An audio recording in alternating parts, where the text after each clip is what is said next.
네, 반갑습니다. 조준영입니다. 오늘 다뤄볼 주제는요, 생물학에 대해서 조금 다뤄보려고 하는데요.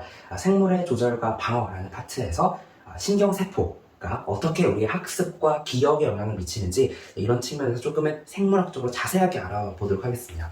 사실 학습과 기억, 이거는 모든 현대인들의 화두일 것 같아요. 어떻게 하면 더 잘 학습할 수 있지? 어떤 정보를 오래 기억할 수 있지? 어떻게 하면 단기 기억을 장기 기억으로 전환시킬 수 있지? 뭐 이런 다양한 의문들도 있고, 우리가 항상 궁금해하는 영역이기도 합니다. 오늘 그런 부분에 대해서 조금은 과학적으로 어떻게 그런 프로세싱 작업들이 일어나는지 간단하게 말씀드리려고 합니다. 참고로 고급 생명과학에서 학습하는 내용이어서요. 관심 있으신 분들은 더 찾아보셔도 좋을 것 같습니다. 첫 번째로 일단 베이직, 처음 기초부터 알아가도록 할게요. 우리가 신경세포라고 부르는 것이 어떤 구조로 이루어져 있고 도대체 무엇인지를 체크를 해보도록 하겠습니다. 신경세포고요. 다른 말로는 뉴런이라고도 불러요. 많이 들어보셨을 거예요. 오히려 영어를 더 많이 들어보시더라고요. 그래서 뉴런이라고 하는 것은 정확한 정의를 말하면 신경계를 구성하는 구조적, 기능적 기본 단위라고 하는데요. 이런 복잡한 용어에 휩싸이실 필요 없고요. 어떻게 생겼는지만 간단하게 보시면 됩니다. 자, 일단 모든 세포는 어디서나 들어보셨죠? 핵이 있어야 돼요. 핵. 이 핵에 해당하는 부분을 신경세포체라고 하고요. 거기에 여기 핵이 있습니다. 이 부분을 신경세포체라고 부릅니다. 그럼 이 신경세포체가 뻗어나가 있어야겠죠? 우리가 막 어디서 막 그런 일러스트 보셨잖아요. 뉴런이 막 이렇게 뻗어나가서 막 복잡하게 거미줄처럼 막 얽혀 있는 거. 신경세포체에 이렇게 짧게 막 뻗어가 있습니다. 우리가 이 파트를 뭐라고 하냐면요. 가지돌기라고 합니다. 그리고 반대쪽에는요. 커다란 막대기 같은 게 팍 연결되어 있고 끝이 이렇게 연결되어 있는 부분이 있습니다. 그래서 여기를 뭐라고 하냐면 우리가 축삭돌기 라고 표현을 합니다. 그러면 이 신경세포는 신경세포체, 핵이 있는 신경세포체와 가지돌기, 축삭돌기로 이루어져 있구나 이렇게 보시면 돼요. 그리고 보통 우리가 이런 축삭돌기 끝쪽에 있는 부분을 축삭말단이라고도 부릅니다. 참고로 알아두시면 될 것 같아요. 그래서 실제로는 우리 몸에는 이런 놈들이 정말 많이 있어요. 그래서 이거 계속 연결이 되어 있는 겁니다. 그래서 우리 몸에 어떤 식으로 뉴런이 붙어있냐, 가지돌기 막 있죠? 신경세포체 있고 축삭돌기 있고 축삭말단 있고, 이 축삭말단은 또다시 그 다음 이 뉴런의 가지돌기와 연결이 돼요. 그래서 그 다음 뉴런이 또 있게 되고, 그죠? 여기 가지돌기랑 얘네들이 막 연결이 되고 또 축삭이 이렇게 있고 반복이 되는 겁니다. 그래서 내가 자극을 뿅 하고 줬을 때, 딱 하고 건드렸을 때 얘가 바바바바밤 이렇게 영향을 미치게 되는 거죠. 그래서 이 정도 신경세포 뉴런에 대한 기본적인 지식을 가지고 이제 본격적으로 우리의 학습과 기억에 어떻게 이런 신경세포가 그리고 이런 작용 기전이 영향을 미칠 것인가 알아보도록 하겠습니다. 첫 번째는요, 우리 학습에 대한 측면이에요. 이 주제는 사실은 우리가 많이 강조하기도 했었던 예전에 조기교육 이런 문제들 있잖아요. 그런 것들과도 연결이 됩니다.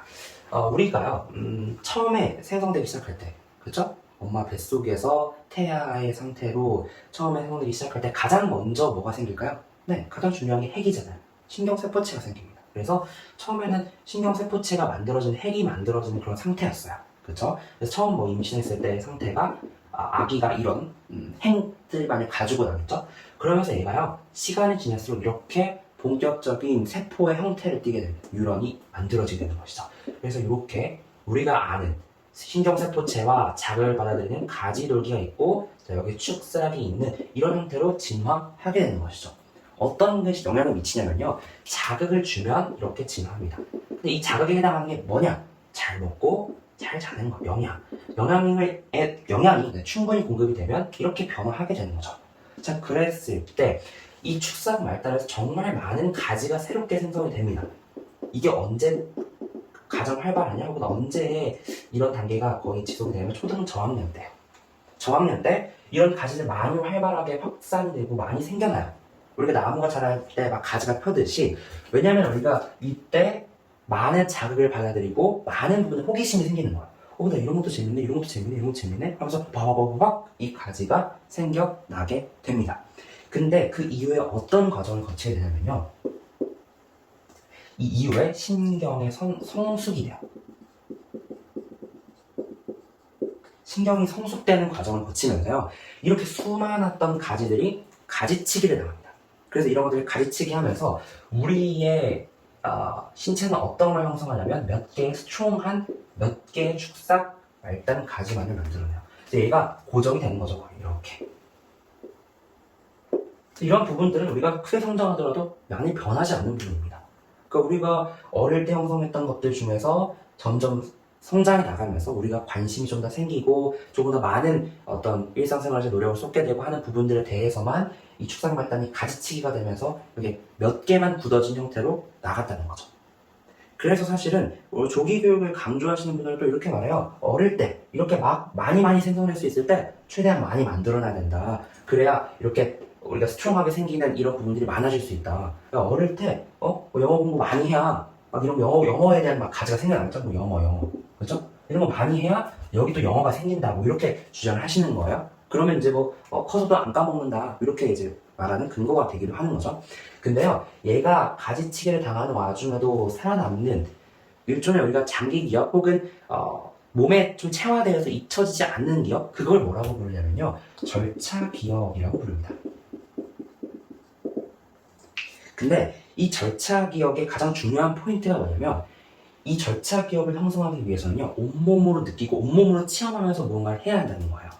다시 말하자면 우리가 영어 공부만 하고 해야 이렇게 된다라고 하는데, 사실 영어 공부를 온몸으로 체험하면서 하지 않으면 그냥 앉아서 문제 풀고 공부하고 단어 외우고 이런 것들은 절차 기억으로서의 역할을 할 수가 없다는 거예요. 근데 우리가 어릴 때, 어린 시절 때, 이런 단계일 때 막 스케이트를 타고 운동을 하고 악기를 배우고 하는 것들은 온몸으로 온전히 즐기면서 체득이 되는 거죠. 그럼 그것은 절차 기억으로서 오랫동안 남아서 커서도 오랫동안 운동 별로 안 했는데 한번 스케이트 타보니까 잘 타시는 거예요. 악기 좀 까먹은 건 있긴 하지만 좀 해보니까 또 연주가 잘 되는 거예요. 이런 게 바로 절차 기억이다 라고 하시면 돼요. 얘는 평생 가는 기억이에요. 그래서 근데 얘의 중요한 조건이 온몸으로 즐기면서 체험하는 거예요. 그래서 절차 기억이 그런 특성을 가지고 있다. 이거까지 알아주시면 될 것 같습니다. 여기 한 가지만 더 해드리고 싶은데요. 자, 우리가 학습이라고 하는 과정이 무엇이냐라고 물어봤을 때, 학습은 이렇게 스트롱한 본들을 형성하고 있는 축산 발달에서 우리가 몇 개의 가지를 좀 더 추가하는 거예요. 잘 안 보이네요? 이렇게 가지를 추가하는 거예요. 이렇게. 네. 국어, 수학, 이렇게 추가하는 거야. 근데 우리가 보통 이렇게 공부를 한다고 해봅시다. 예를 들어서 월요일날 수학 공부를 막 엄청 많이 했어요. 그리고 일주일 동안 아무것도 안 했어요. 다음 주 월요일날 또 공부를 시작해요. 그러면 얘네들은 스트롱한 놈이 아니죠. 이 이후에 얻어진 어떤 노력으로 인한 가지잖아요. 그렇기 때문에 사라져요. 월요일날 수학 공부했죠. 화, 수, 금 아무것도 안 하면 시간이 지날수록 없어져요. 이게 없어져요. 그리고 다시 다음 주 혹은 다다음 주 월요일날 다시 책을 펼쳐봅니다. 다 모르는 내용 맞죠? 이거 다 모르겠어. 왜요? 없어졌으니까. 그럼 또 막 공부를 해요. 또 이렇게 막 채워지죠. 이렇게 채워지죠. 그럼 또 한 2주, 3주를 쉬었어. 그럼 또 지워지는 거예요. 왜냐? 스트롱 본드가 아니어서 그래요. 그럼 우리가 저런 놈들을 스트롱하게 고정된 놈을 만들어주려면 어떻게 해야 되냐? 반복이 중요한 것이죠. 그래서 많은 이렇게 그런 학습법에 대한 연구하시는 분들도 반복이라는 걸 강조했던 게, 저렇게 형성된 본들을 계속해서 유지하기 위해서 반복이 굉장히 중요하다 이렇게 했던 거죠. 그래서 학습 전략에 있어서도 우리가 이런 신경의 모델을 봤을 때 조금이라도 꾸준히 반복하면서 이런 가지들을 유지해서 점점 스트롱 본드를 만들어 나가는 과정이 중요하다라는 것들을 알 수가 있게 됩니다. 그래서 여기까지 우리가 간단한 학습에 대한 부분, 그리고 어떻게 어릴 때 신경세포가 생성이 되는지 봤고요. 그 다음 두 번째 파트로 넘어가 보도록 하겠습니다.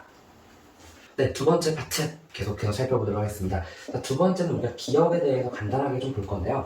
기억이라는 게 어떻게 이루어지는 걸까? 어떤 과정에 대해서 이루어지는 걸까? 기억은 주로 어디에서 이루어진다고 우리 알고 있죠? 네, 뇌예요. 결국 핵심은 브레인입니다. 이 브레인에서 뭔가 확 영역이 일어나서 이루어지는 건데, 오늘 그냥 간단하게 장기 기억과 단기 기억의 차이를 좀 살펴보려고 해요. 대뇌에는, 이 뇌에는 정말 수많은 역할을 하는 뇌가 있습니다. 뇌 부위들이 있다는 거죠. 근데 이 뇌 부위들 중에 해마라고 하는 포인트가 있어요. 네. 그 해마라고 하는 포인트에서 단기 기억이 형성이 됩니다. 그러니까 단기 기억이라고 하는 것은 해마에서 일시적으로 이런 신경세포들이 연결이 되면서 형성되는 기억인 거예요. 그래서 일시적입니다.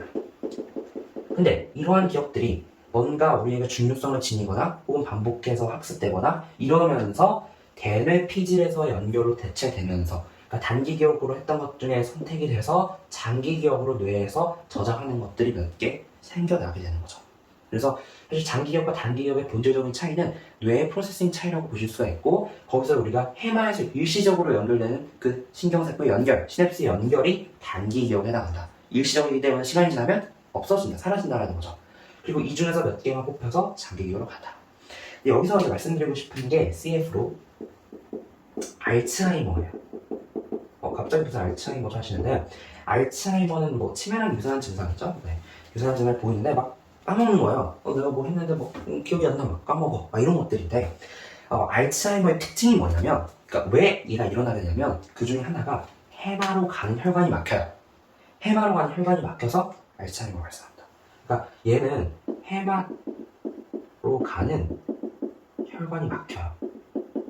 그래서 알츠하이머가 발생한다고 하거든요. 근데 이게 뭔 영향이지? 이렇게 생각하실 수 있어요? 그러면 해마가 작동을 못해요. 뭐냐? 단기 기억에 대한 것을 못한다는 거예요. 그러니까 막 계속 내가 방금 전에 뭐 했었는데 기억이 안 나요. 그게 알츠하이머의 증상이에요. 근데 장기 기억은 해마가 아니잖아요. 해마에서 선택해서 데네피질로 가서 다른 데 가서 이제 꽉꽉 기억이 된 거잖아요. 그렇기 때문에 알츠하이머는 단기 기억은 못하는데 장기 기억은 합니다. 예전 수십 년 전에 내가 뭐 했던 추억들 이런 것들은 다 기억을 해요. 다만 단기 기억만 기억 못하는 거죠. 그 이유가 뭐다? 해마에 문제가 생겼기 때문에 단기 기억은 못합니다. 이렇게 이제 보실 수 있어요. 지금 이뿐만 아니라요.